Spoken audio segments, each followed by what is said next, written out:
आशा भगवती व्रत की विधि। अश्वनी कृष्णा अष्टमी से यह व्रत प्रारंभ होकर अमावस्या तक 8 दिन तक चलता है।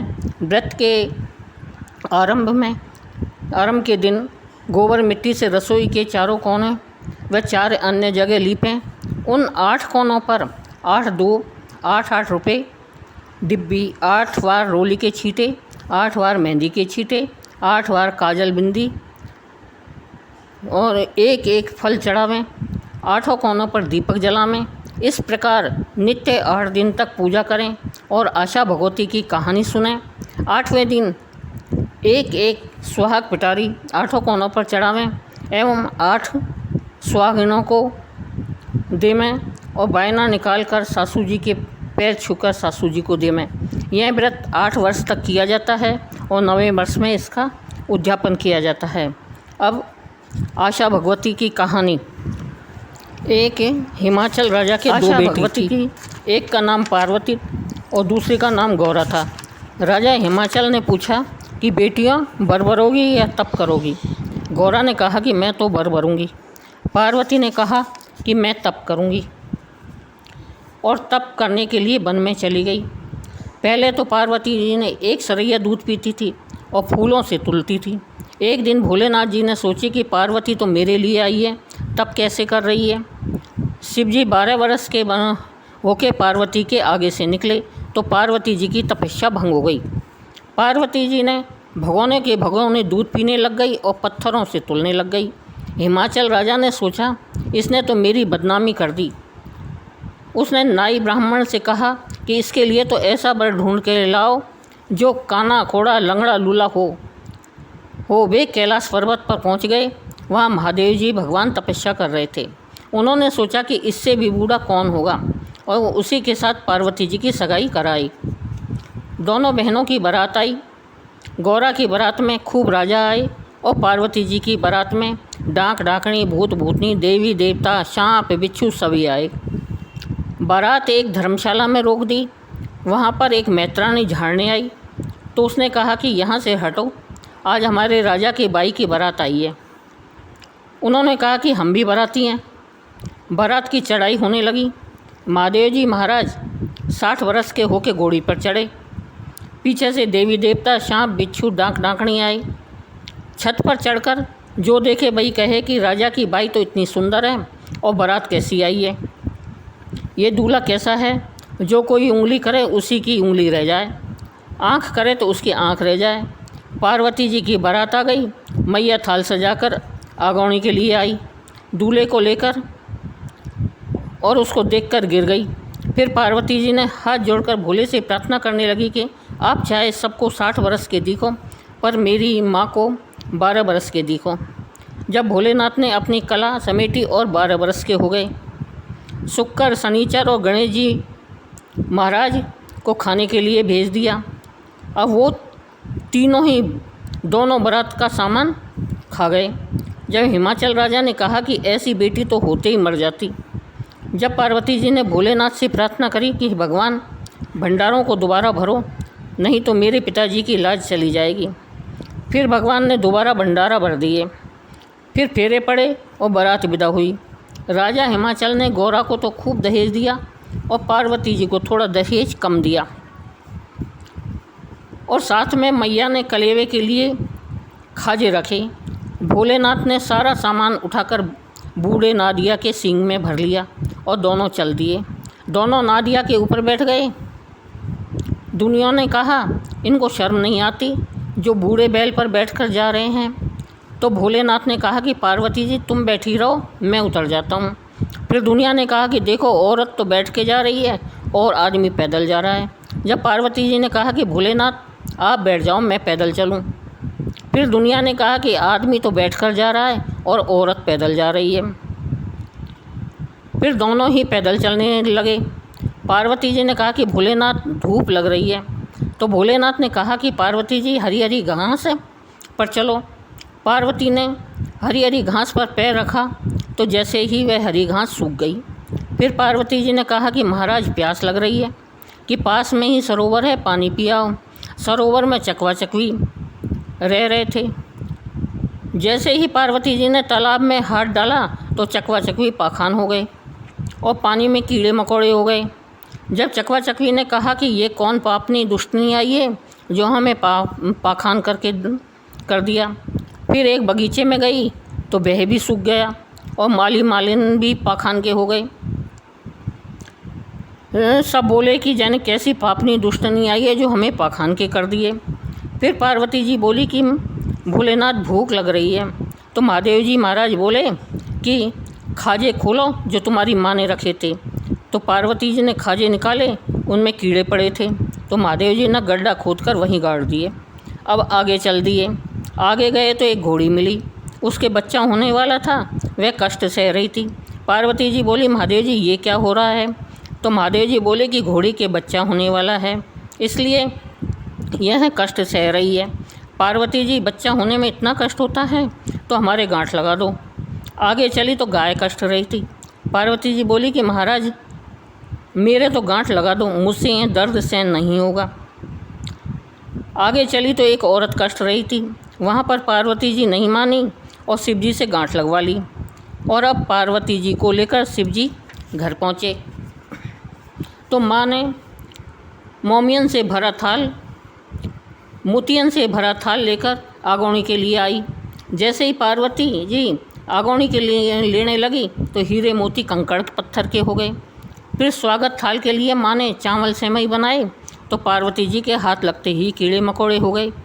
2 दिन रहे, 4 दिन रहे। फिर महादेव जी माँ से बोले माँ मैं कैलाश पर्वत पर तपस्या करने जा रहा हूँ, आप कहो तो पार्वती जी को यहाँ छोड़ जाऊँ। माँ ने कहा कि मैं क्या करूँ ऐसी बहू को, इतने में इसमें इतना पाप भरा है, इसे अपने साथ ही ले जा। भोलेनाथ पार्वती जी को कैलाश पर्वत पर ले गए। भोलेनाथ तो तपस्या करने बैठ गए और पार्वती जी की रेखा खींच गए और कहा पराये पुरुष के आते का मुंह मत देखना और जाते की पीठ मत देखना। रहते रहते 12 बरस बीत गए। उधर पार्वती जी की माँ मैनावती ने राजा हिमाचल से कहा कि 12 वर्ष में तो कोई जानवर खो जाए तो उसका भी अपन हेर लेते हैं, फिर पार्वती तो अपनी बेटी है सो मिलाओ। राजा हिमाचल पार्वती से मिलने कैलाश पर्वत पर पहुंच गए तो पार्वती ने देखा कि पिताजी आए हैं। पार्वती ने सोचा कि मुझे महादेव जी महाराज ने किसी पराये पुरुष से मिलने से मना कर रखा है, सो पार्वती जी पिताजी से मिलने नहीं गई। और जब सब चाची भाभी के साथ पार्वती जी ने कहानी सुनी और स्वाग बांटा तो नीची जात की औरत तो जैसी थी वैसी ही उठकर आ गई और बामण बनियान की पहन उड़कर बाद में आई। तब महादेव जी महाराज ने कहा कि तुम्हारे बराबर की तो अब आई हैं, इसलिए अब स्वाग बांटो। तब पार्वती जी ने मांग में से मांग का सिंदूर, काजल में से काजल, मेहंदी में से मेहंदी और हल्दी लेकर स्वाग के खूब छींटे दिए। जिनके छींटे लगे उनका स्वाग पूरा और जिनके नहीं लगे उनका स्वाग अधूरा। फिर 2 दिन रहे, 4 दिन रहे। फिर शिव जी बोले कि पार्वती जी चलो। फिर विदा होकर चल दिए और जो भी कुछ विदा में दिया वह बूढ़े नादिया की सींग में भर दिया और दोनों चल दिए। थाल नादिया के ऊपर बैठकर जा रहे थे तो दुनिया बोली कि बेचारे बूढ़े बैल के ऊपर बैठकर जा रहे हैं, ये मरेगा कि ये जिएगा। फिर भोलेनाथ नीचे उतर गए, पैदल चलने लगे। दुनिया कहेगी बेचारा आदमी तो पैदल जा रहा है और इसको देखो कि कैसे बैल के ऊपर बैठकर जा रही है। फिर पार्वती जी भी पैदल चलने लगी और शिव जी बैल पर बैठकर जाने लगे। तो दुनिया फिर वही बोली कि औरत तो बेचारी पैदल चल रही जा रही है और यह जवान हट्टा कट्ठा सा बैल पर बैठकर जा रहा है। फिर दोनों ही पैदल चलने लगे। जैसे ही पार्वती जी ने सूखी धूप पर पैर रखा वह हरी हो गई। पार्वती जी ने शिव जी से कहा कि यह क्या। तब शिव जी बोले कि पहले तुम में पाप भरा था, अब तुम्हारा पाप मिट गया। फिर पानी पीने तालाब पर गई तो चकवा चकवी पाखान के हो गए थे, वो खेलने करने लग गए और सरोवर का पानी कांच की तरह चमकने लगा। फिर बाग में पहुँचे, बाग हरा भरा हो गया और माली मालिनी खेलने लगे। सभी बोले कि पहले तो कोई पापनी दुष्टनी आई थी जो हमें पाखान की कर दिए, अब कोई धर्मात्मा आई है जो हमें संजीवन कर दिए। तब पार्वती जी ने कहा पहले भी मैं ही थी और अब भी मैं ही हूँ। पहले मुझ में पाप भरा था, अब मेरे पाप का निवारण हो गया। फिर पार्वती जी की माँ ने दोबारा कलेवे के लिए खाजे रखे, वे पार्वती जी खोलने लगी। तो महादेव जी ने कहा कि नहीं रहने दो, पहले की खाजे गड्ढा खोद कर निकाले, वे खाजे ताज़ा हो गए। आगे चले तो घोड़ी के बच्चे को चाट रही थी। पार्वती जी बोली, महाराज ये घोड़ी बच्चे को कैसे चाट रही है? तब महादेव जी ने कहा कि यह वही घोड़ी है जो पहले कष्ट रही थी। आगे चले तो गाय अपने बच्चे को चाट रही थी। महादेव जी ने कहा यह वही गाय है जो पार्वती जी, इसको भी बच्चा होने वाला था। पार्वती जी ने कहा कि हमें भी बच्चा चाहिए, आप हमारी गांठ खोलो। महादेव जी ने कहा कि एक बार गांठ लगने के बाद में खुलती नहीं है, हमने आपसे पहले ही मना कर दिया था। आगे गई तो वही औरत गाजे वाजे से कुआं पूजने जा रही थी। तो पार्वती जी ने कहा, महाराज ये औरत ऐसे गाजे वाजे से कहाँ जा रही है? तब शिव जी ने कहा कि यह वही औरत है जो उस दिन कष्ट रही थी, अब इसके बच्चा हुआ है सो कुआं पूजने के लिए जा रही है। तब पार्वती जी बोली, महाराज अब तो आपको मेरी गांठ खोलनी ही पड़ेगी, बच्चा होने पर तो बहुत अच्छा लगता है। फिर महादेव जी ने पार्वती जी के घर पहुंच गए और मैया दोबारा अग्नि के लिए सजाने लगी। तब महादेव जी ने कहा, मैया वही थाल गड्ढा खोद कर निकालो। तो वही थाल हीरे मोती से भरा था। फिर उनकी अगौनी ले ली। मैया चावल सेवई बनाने लगी। तो महादेव जी ने कहा कि मैया पहले वाले चावल सेवई निकाल के लाओ। वही चावल सेवई ताज़ा हो गई, खूब स्वाद थाल हो गया। मैया ने कहा, बेटा अब तो अच्छी बहू लेकर आया है, जो पहले की बुरी चीज़ भी अच्छी हो गई। तब भोलेनाथ जी ने कहा, मैया पहले भी यही बहू थी और अभी भी यही बहू है, पहले इसमें पाप भरा था, अब इसके पाप का निवारण हो गया है। 2 दिन रहे, 4 दिन रहे। फिर शिव जी ने कहा, माँ तू कहे तो मैं पार्वती को कैलाश पर्वत ले जाऊँ। तब माँ ने कहा, बेटा ऐसी बहू भी कोई ले जाने की होवे, इसे तो मेरे पास ही छोड़ कर दो। तब महादेव जी बोले, माँ बुरा का संगति भी मैं ही हूँ और अच्छे के संगति भी मैं ही हूँ। तब जाते जाते पार्वती जी बोली कि भोलेनाथ मैं चल तो रही हूँ पर अपने साथ की सहेलियों को सुहाग बाँट चलूँ। तब पार्वती ने खूब भर भर के सुहाग घुलवाया और सबको खूब सुहाग बाँटा। बोलो आशा भगवती की जय। आशा भगवती में सुहागिल दुआगिल की कहानी। एक दुआगिल रानी थी और एक सुहागिल रानी थी। सुहागिन रानी को राजा खूब अच्छी तरह रखता और दुआगिन रानी को राजा 1 किलो जौ देता। अब कुआर का महीना आया, दुनिया आशा सौभाग्यवती की कहानी सुन रही थी। तो दोनों रानियों ने कहानी सुनी। दुआगिल रानी ने सुहागिन रानी से कही कि और दिन तो तुमको 1 किलो जौ देती, आज हमको 1 किलो गेहूँ देना।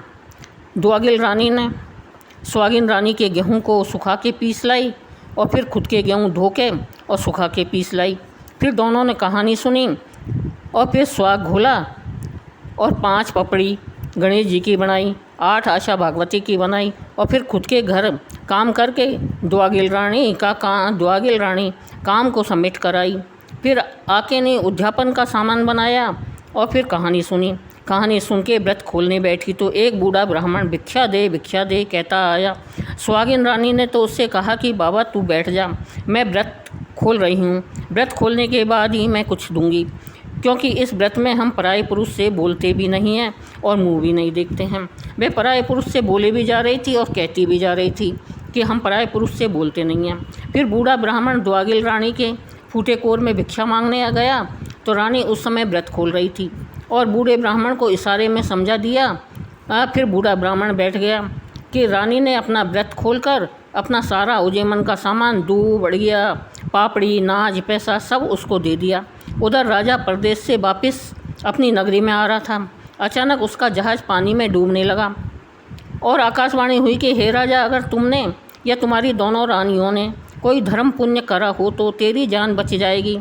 फिर राजा ने सुहागिन रानी को याद किया कि उसने कोई धर्म पुण्य किया हो तो मेरे आड़े आ जाए, लेकिन राजा ज़्यादा डूबने लगा। फिर उसने अपनी दुआगिल रानी को याद किया और कहा कि उसने कोई धर्म पुण्य किया हो तो मेरे आड़े आ जाए। राजा के जहाज़ के आगे दूब, अड़िया, पापड़ी आ गई। राजा की नाव तैर गई, उसकी जान बच गई। राजा दुआगिल रानी के पास गया। रानी ने सोचा बाबा जी ने जाकर कह दिया और राजा को मेरे को मारेगा। फिर राजा ने पूछा आपने क्या धर्म पुण्य किया, उसी की वजह से आज मेरी जान बची है। रानी ने कहा मैंने आशा भगवती की कहानी सुनी है और कुछ नहीं किया, उसी की वजह से मेरी जान बच गई। आशा भगवती की कहानी मेरे आड़े आई, दोबारा आशा भगवती की कहानी आई, ही राजा दुआगिल रानी को महलों में से ले गया और कहानी सुनवाई। उजेवन का सामान बनवाया, मेहंदी में से मेहंदी, काजल में से काजल, सिंदूर में से सिंदूर लेके फिर सुहाग बांटा। राजा ने नगरी में हेला पड़ा दिया, दुआगिल रानी सुहाग बांट रही है। वही दिन से दुआगिल रानी के घर बार बस गए।